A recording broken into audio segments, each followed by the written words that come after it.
Bienvenidos todos nuestros hermanos y amigos nuevamente, todos aquellos que están aquí para compartir con nosotros estos momentos tan especiales, leyendo a través de las escrituras, teniendo comentarios y reflexiones que puedan servir para nuestra vida.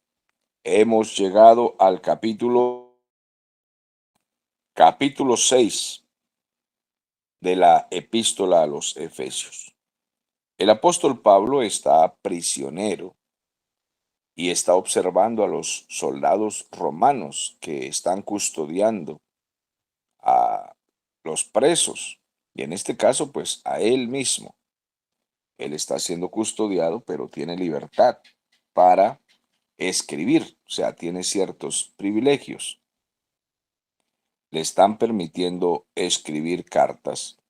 Y esta carta de Efesios, como ya les he dicho en los estudios anteriores, no es una carta depresiva.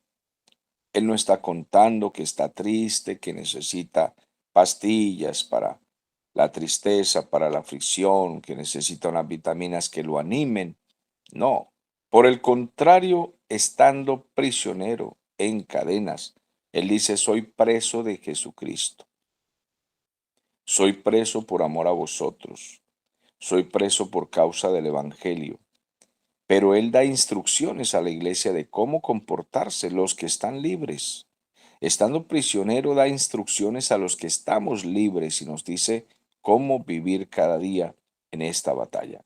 Él observa a los romanos, está observando a los soldados romanos, ve su casco, su espada, sus pectorales, su escudo, la sandalia, los zapatos, el calzado, ve el cinturón que usan y entonces las flechas, los dardos, y él saca de allí una ilustración, una metáfora, y dice que estamos nosotros también en una guerra, pero que nuestra guerra no es como la de los soldados romanos, no es carnal, no es una batalla a puños físicos, sino que nuestra batalla es espiritual. Pero toma toda la ilustración, toda la metáfora de todo el implemento que usan los soldados romanos, toda su ropa, y implanta una doctrina, una enseñanza para nosotros. Veamos entonces qué es lo que nos dice la palabra del Señor.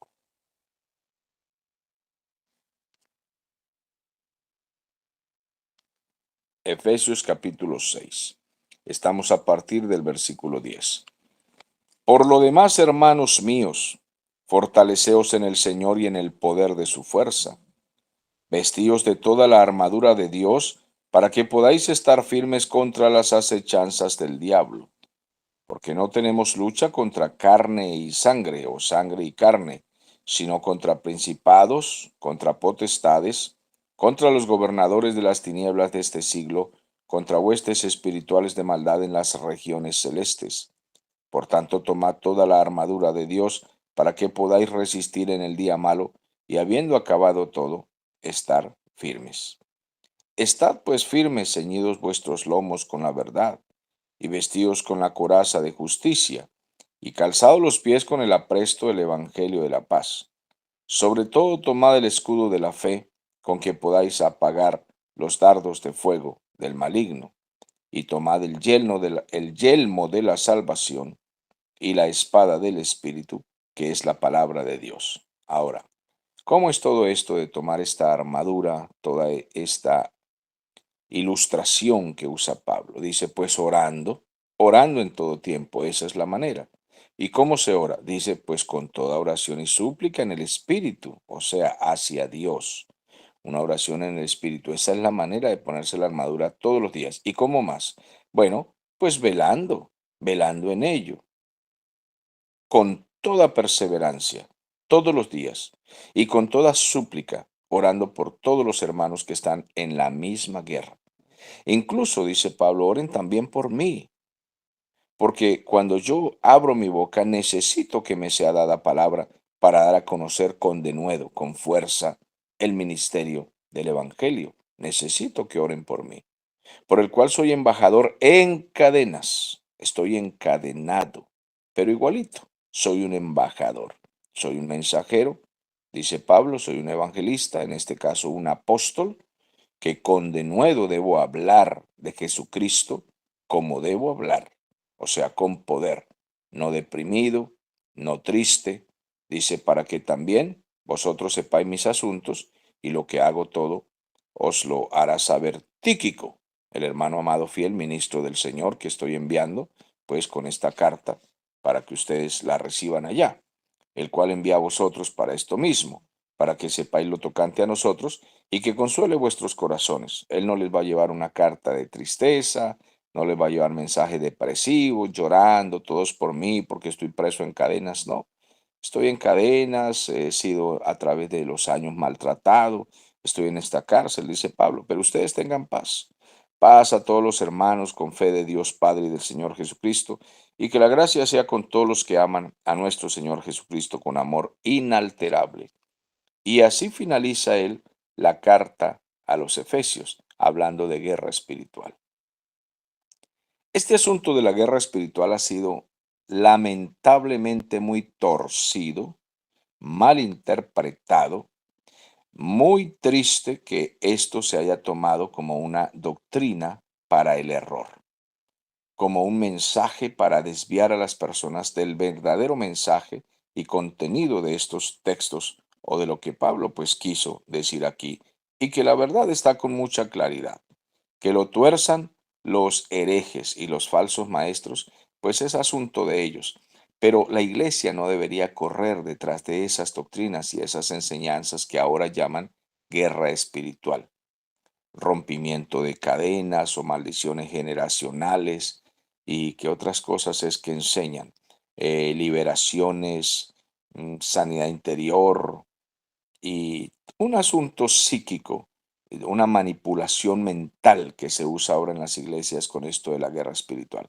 He visto cualquier cantidad de cosas absurdas que de verdad rayan en lo ridículo, como encerrarse en una habitación a pelear con el diablo, supuestamente 2 horas, sea con el diablo o con los demonios, que te ato, te encadeno, te amarro, te ligo, bueno, te meto en el túnel del tiempo, te lanzo al abismo y de allí no sales y a las cuevas de no sé dónde y te amarro con cadenas de bronce, de oro, un montón de cosas que no sé de dónde sacan eso.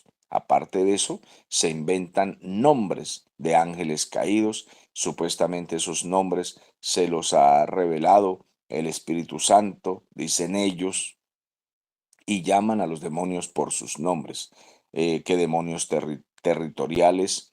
Que si en el territorio tal está el demonio X, en el otro territorio está el demonio tal, y que tienen que identificar cuál demonio es el que funciona en cada ciudad o barrio o pueblo o localidad, como sea, provincia, porque es de esa manera que pueden atacarlo. Si no localizan, si no logran discernir cuál es el demonio que está en cada pueblo, entonces supuestamente no van a tener un combate efectivo contra tal demonio. Hay que localizarlo, hacer una especie de cartografía y saber qué espíritu se mueve allí para poder combatirlo. ¿De dónde sacan todas esas enseñanzas? De la Biblia no es. Jamás Jesucristo enseñó eso. El apóstol Pablo tampoco.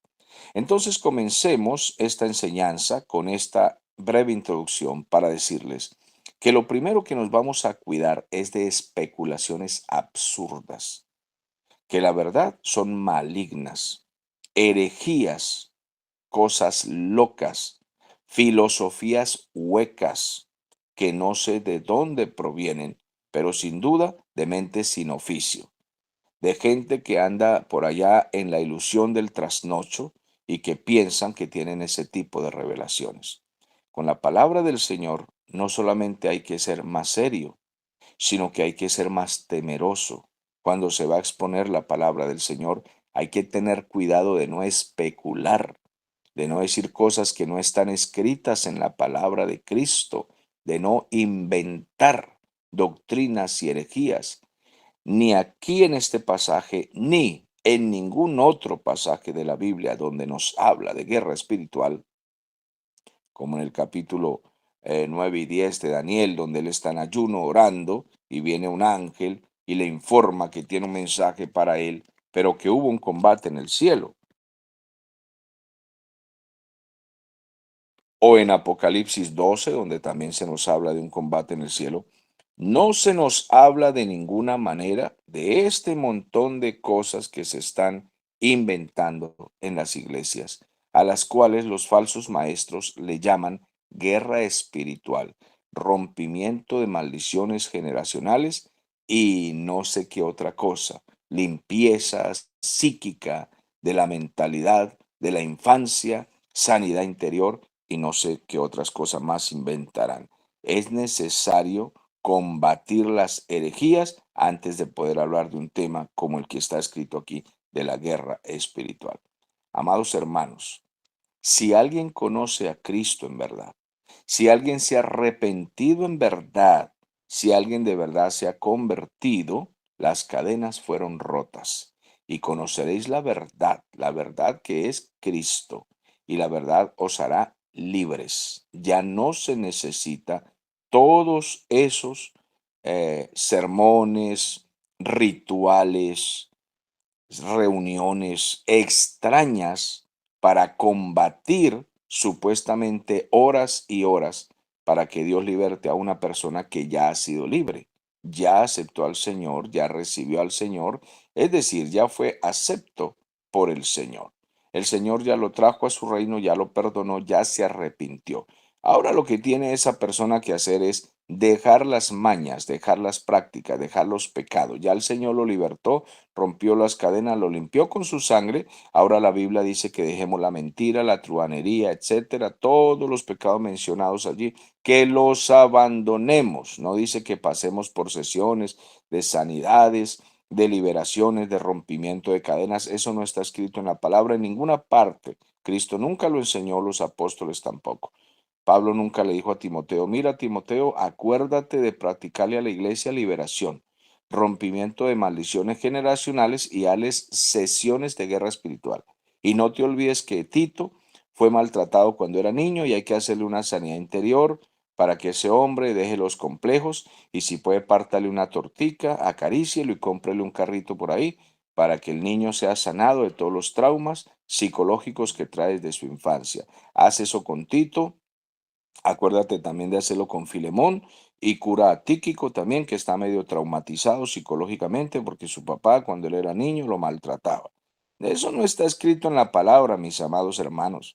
Eso se llama verborrea, filosofías de viejas que lamentablemente nosotros los ministros de Dios somos los encargados de velar por la iglesia y por la verdad y lamentablemente algunos, voy a decir, hemos abierto, yo no, pero bueno, hay que incluirse por decencia, ¿sí? La puerta a que se cuelen todas estas enseñanzas extrañas que vienen incluso en libros, libros que se compran en las librerías cristianas, porque las librerías cristianas no venden solamente material bíblico, cristocéntrico.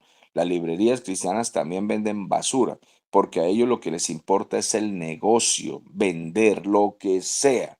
Así sea Biblias para homosexuales, lo que les importa es vender el negocio. Y como en la portada dice editorial, cualquier editorial, por ejemplo, editorial Vida, editorial Maranata, entonces ya decimos es un libro cristiano.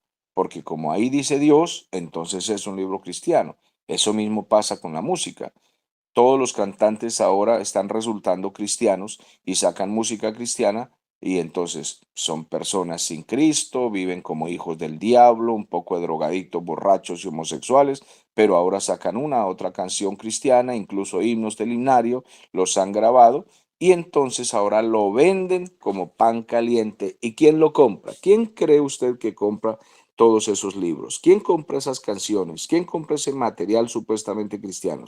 Les tengo una sorpresa, les voy a decir quién. Los evangélicos son los que pagan por eso, porque los inconversos no compran esa chatarra, los inconversos no creen en eso. Los que compran ese material son los evangélicos, ellos son los que promocionan las herejías. ¿Y quién es el que mete las herejías a una iglesia si no es el pastor? Es el pastor el que le abre la puerta a los falsos maestros. Es el pastor de la iglesia el que hace esas campañas, esas cruzadas, todos esos conciertos, es el pastor. Los pastores son los encargados de promocionar las falsas doctrinas, porque ellos abren de par en par las puertas para el negocio, para el comercio, para la herejía, para la truhanería, para la trampa, camino a la apostasía. Porque una ovejita no va a meter una falsa doctrina en nuestras congregaciones, no se lo vamos a permitir. Cuando nosotros le decimos a la gente, la puerta está abierta para que traiga un invitado de por allá que echa fuego por la boca y derriba gente al piso y los hace reír y cacarear y los arrastra por el piso, pues nosotros somos los que estamos abriendo la puerta, somos las personas encargadas, los pastores, los ministros, de abrir o cerrar. Somos nosotros los que abrimos o cerramos. O incluso nosotros mismos tomamos esos talleres falsos y los traemos a la iglesia como si fuera una gran perla. Y somos los que enseñamos y derrochamos o derramamos en la iglesia todo ese material impío de guerra espiritual, de rompimiento de maldiciones que enseñan por allá en esos talleres y lo traemos a la iglesia. Yo nunca lo he hecho, pero ahí está, hermano, que he visto en las iglesias eso. Tuve una discusión con un maestro de guerra espiritual en un campamento donde fuimos a predicar. A mí me dieron la tarea de predicar temas sobre el Espíritu Santo, lo relacionado al Espíritu, a los dones, a las gracias, carismas que da el Espíritu, y a él le dieron la tarea de enseñar guerra espiritual. Cuando yo escuché que éramos dos conferencistas y que él tenía esa tarea, dije, aquí va a haber conflicto. Y ciertamente lo tuvimos en el campamento, tuvimos una discusión, luego fuimos al pastor que nos invitó y yo le expliqué qué fue lo que pasó. Pues que sin querer yo salí a la palestra, salí al público a enseñar. Yo no había escuchado la primera conferencia de él y cuando salgo con las doctrinas del Espíritu Santo, combatí todo lo que él había enseñado en la mañana sin querer, sin saber que él había enseñado eso. Total que cuando vine y eché por tierra todo eso, pues hubo una confrontación, el campamento se partió entre los que estaban de acuerdo con la sana doctrina y los que estaban de acuerdo con la guerra espiritual, y entonces allí hubo comentarios y todo eso, y bueno, sin querer me vi involucrado en eso, pero amados hermanos, yo nunca le he tenido ni ese miedo, ni demasiada reverencia a los hombres. No, no, yo los respeto, los quiero, los amo a todos los ministros del Señor, pero yo estoy comprometido es con Dios a enseñar su verdad, lo que está en la Biblia, ese es mi compromiso. Lo que está en la palabra del Señor y lo compruebo. Abro la Biblia para que todos puedan leer lo que está allí escrito. Así es de que mi compromiso no es con los hombres. Por tanto, eso pasó en ese lugar. Pues aquí lo que la palabra del Señor nos dice es profundo, pero no es un misterio que no esté revelado como para nosotros ponernos a inventar doctrinas nuevas. Aquí lo que está claro que se nos está diciendo es que tenemos una guerra espiritual. Comienza diciendo, por lo demás, hermanos míos, fortaleceos en el Señor y en el poder de su fuerza. Y podríamos ya adelantarnos, porque el texto ya está leído, a lo que dice el versículo 18. ¿Cómo nos vamos a fortalecer? Pablo dice, ¿cómo? Él no dice combatiendo contra el diablo en una habitación, atándolo, partiéndole los cachos y poniéndole un puñal en el pecho, como hizo un supuesto profeta centroamericano, que se llevó un grupo de hermanos para el monte Everest y fueron y escalaron no sé cuántos metros, no recuerdo, no fue mucho a la final. Ellos no escalaron, sino que fueron a la montaña Everest y en cierto lugar, no tan alto, ellos clavaron unas estacas. Según el testimonio, clavaron unas estacas porque el Espíritu Santo le había revelado en la guerra espiritual a este supuesto profeta y falso maestro, le había revelado que debían clavar estas estacas allí, porque ahí estaba el corazón del diablo, en el monte Everest. Y al clavar estas estacas, el diablo quedaba estacado, o sea, le clavaban el puñal en el pecho, y esta iba a ser la destrucción de Satanás y de su reino. Bueno, en esa zona o en el mundo, no sé dónde sería, que quedaba supuestamente atado. Amados, le clavaron la estaca al diablo en el corazón, le amarraron la cola por allá en una cadena por allá y sin embargo el diablo sigue suelto y los demonios siguen haciendo estragos. Entonces no sé qué tontería fue la que fueron a hacer a ese cerro y aparte de eso todo el dinero que gastaron para poder llevar a ese profeta y dólares que le dan por las profecías, la declaración y los decretos que ellos lanzan, porque piensan que si ellos decretan o profetizan, el mundo va a cambiar y las iglesias van a cambiar. Como dijo el señor norteamericano, bueno, suramericano que vive en Norteamérica, el tal Maldonado, que fue a Colombia y dijo que tenía palabra que iba a cambiar a Colombia. La palabra que él llevaba era la que iba a cambiar a Colombia. Mis amados hermanos, nuevamente les pregunto, ¿y quiénes creen ustedes que compran esa pólvora? No son los inconversos. Los inconversos no lo invitaron. La gente del mundo no hizo esa cruzada. Los que hicieron estas cruzadas fueron evangélicos. Los que mueven los autobuses para hacer este evento son pastores. Ellos son los que compran esa pólvora dañina, esa pólvora que daña el oxígeno, el aire, que contamina el agua, que hace ruido y no sirve para más nada, sino para hacer ruido. Ellos son los que mueven la cantidad de miles de dólares para traer a un falso maestro como este a que venga a decir sus babosadas allí y todo el mundo aplauda creyendo que ese es el hombre que va a cambiar a Colombia. Él es el ungido que tiene la palabra especial para cambiar un país. ¿Y qué dijo? Un montón de mentiras, decretando prosperidad, decretando un montón de cosas y haciendo advertencia que el que tiene que gobernar en Colombia es un pastor evangélico, porque ese es el que Dios va a poner. Y amados hermanos, llevamos todo este tiempo desde esas profecías y no ha pasado absolutamente nada. Todo lo que dicen no son más que cuentos. Entonces necesitamos aferrarnos a la verdad. Hermanos míos, fortaleceos en el Señor, en el poder de su fuerza. Necesitamos es más oración y más conocimiento de la palabra de la verdad.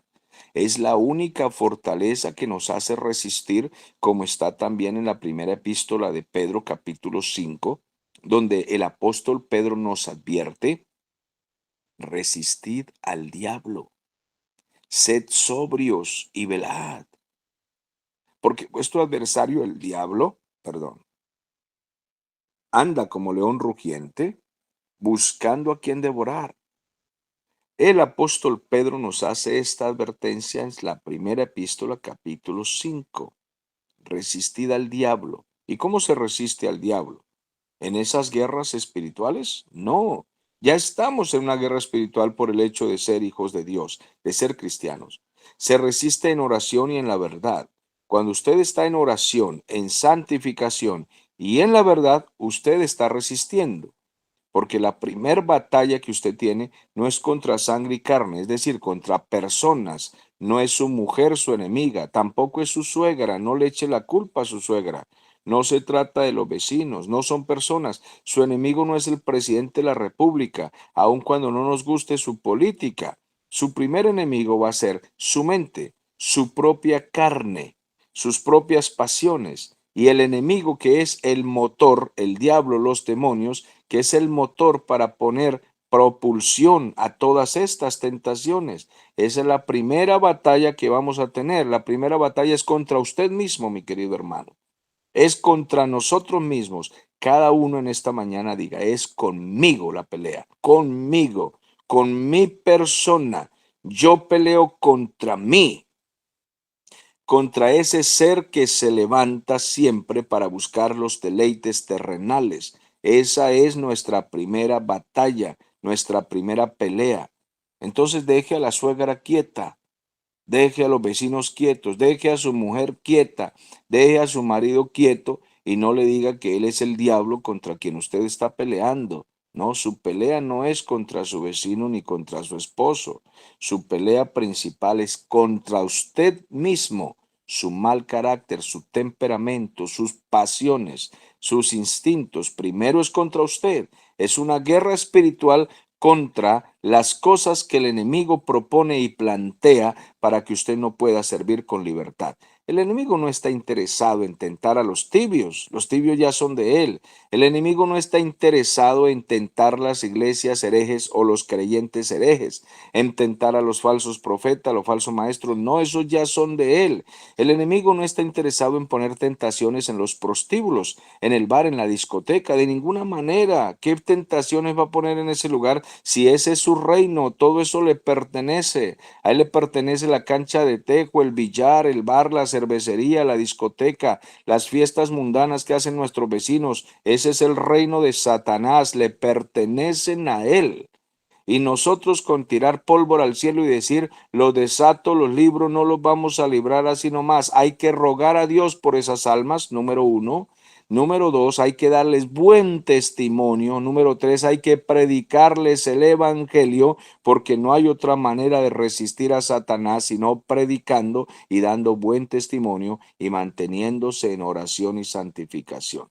Así de que lo demás es balbuceo y filosofía barata que está introducida dentro de nuestras iglesias, hablando un montón de chatarra que no sirve para nada y nos hace desperdiciar el tiempo. Predica la palabra, le dijo Pablo a Timoteo. Predica la palabra, no chatarra, no filosofía hueca. No usen libros de fulano, del otro escritor, como esa señora Rebeca de Brown, que no ha escrito sino basura en sus libros, como Ana Méndez, que no ha escrito sino chatarra y mugre, porque eso es lo que escriben en sus libros. No compren esa pólvora, que eso solo hace ruido y contamina el aire, y los creyentes se asfixian al respirar ese aire maligno. Todas esas cosas que no sirven sino para despertar la morbosidad mental de los creyentes. No sirve para más nada esa pólvora. Necesitamos entrar a la verdadera guerra espiritual, que es orando en todo tiempo, con toda oración y súplica, velando en el Espíritu y dando buen testimonio. Amados hermanos, el tiempo se nos ha agotado y apenas estamos en el versículo 10. Así de que preparen su corazón para aprender la verdadera guerra espiritual, que es en este pasaje que hemos leído, en la próxima edición, el próximo mensaje, la próxima enseñanza, a la misma hora y por el mismo canal.